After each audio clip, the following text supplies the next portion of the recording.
Good morning student. आज हम एक बहुत इंपॉर्टेंट टॉपिक डिस्कस करेंगे क्लास 12th बायोलॉजी से। और जो टॉपिक है उसका नाम है फिनाइल केटनूरिया। समझिए सभी बच्चे कि जब हम बात करते हैं फिनाइल केटनूरिया की तो बेसिकली ये है क्या। सबसे पहले बता दें आपको कि ये एक मेंडेलियन डिसऑर्डर है। ये एक बीमारी है that we have seen in the human beings, जो बेसिकली इंसानों में देखी जाती है। तो फिनाइल केटनूरिया बीमारी जो होती है वो कैसे और उसमें क्या होता है। सबसे पहली बात कि ये जो फिनाइल केटनूरिया डिजीज है बेटा, ये एक ऑटोसोमल रिसेसिव डिजीज है। मतलब ऑटोसोमल का मतलब होता है, ध्यान देना, हमारी बॉडी में दो तरह के क्रोमोसोम होते हैं। एक होते हैं ऑटोसोम और एक होते हैं सेक्स क्रोमोसोम। ये बात आप सभी को पता होगी बेटा। हमारी बॉडी में दो तरह के क्रोमोसोम होते हैं, एक ऑटोसोम और एक सेक्स क्रोमोसोम। ऑटोसोम जो होते हैं वो 22 होते हैं और एक जो होता है XX या XY वो होता है सेक्स क्रोमोसोम। हमारी बॉडी में, इंसान में 23 क्रोमोसोम, 46 क्रोमोसोम टोटल और 23 पेयर ऑफ क्रोमोसोम प्रेजेंट होते हैं, जिसमें 22 जो है वो तो ऑटोसोम्स होते हैं बेटा, और जो एक बच जाता है जिसमें XX और XY बेसिकली काउंट करते हैं वो होता है सेक्स क्रोमोसोम।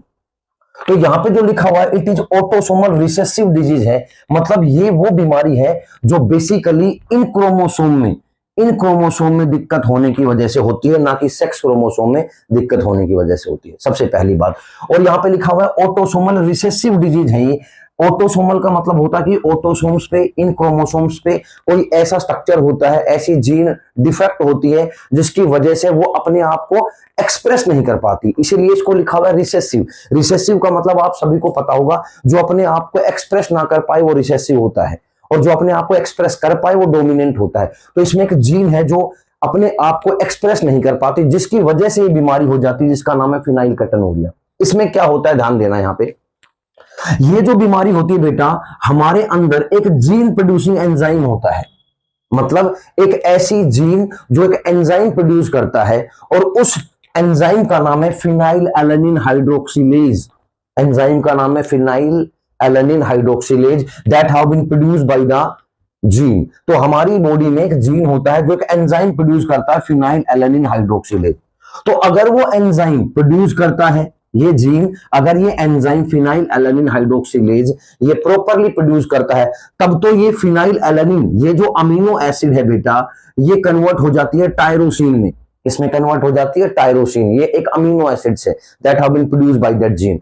तो अगर ये टायरोसिन में कन्वर्ट हो जाती है तो the body utilise that amino acids. हमारी बॉडी इसको, अमीनो एसिड्स को यूज करेगी, और ये जो बीमारी है कभी भी नहीं होगी।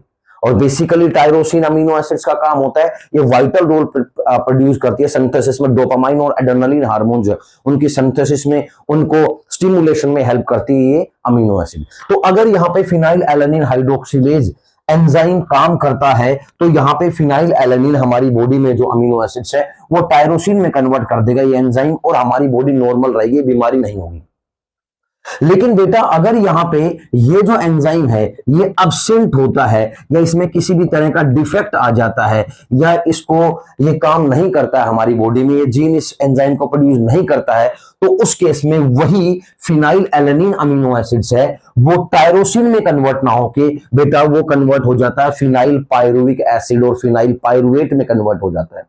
और फिनाइल पायरुवेट जो होता है वो हमारी बॉडी डिग्रेड नहीं कर पाती, एब्जॉर्ब नहीं कर पाती, इसको यूज नहीं कर पाती, जिसकी वजह से फिनाइल पायरुवेट डायरेक्टली बिना किसी एब्जॉर्प्शन, बिना किसी यूटिलाइजेशन के सीधा पहुंच जाता है हमारे बेसिकली ब्रेन में पहुंच जाता है एक बच्चे के, और ब्रेन में पहुंचने के बाद वो ब्रेन में क्या हो जाता है, एक्यूमुलेट हो जाता है। तो बेसिकली ये बीमारी जो है ये ऑटोसोमल डिजीज है, इसलिए जब फीमेल कंसीव करती है प्रेगनेंसी, जब एक फीमेल कंसीव करती है प्रेगनेंसी, तो उसी टाइम पे ये प्रॉब्लम होती है बच्चे के अंदर, चाहे फीमेल है चाहे मेल चाइल्ड है, मदर वोम में चाहे फीमेल या मेल चाइल्ड कुछ भी हो, उनमें ये प्रॉब्लम होती है। मतलब उस कंडीशन में, उस सिचुएशन में ही ये the disease have been caused in the child. तो वहां पे phenylalanine hydroxyl alanine amino acid से बेटा ये एब्सेंट होता है, तो फिनाइल पायरुविक एसिड में कन्वर्ट हो जाता है, और फिनाइल पायरुविक एसिड डायरेक्टली बच्चे के ब्रेन में पहुंच जाता है और वहां जाके एक्यूमुलेट हो जाता है, मतलब इकट्ठा हो जाता है, जम जाता है।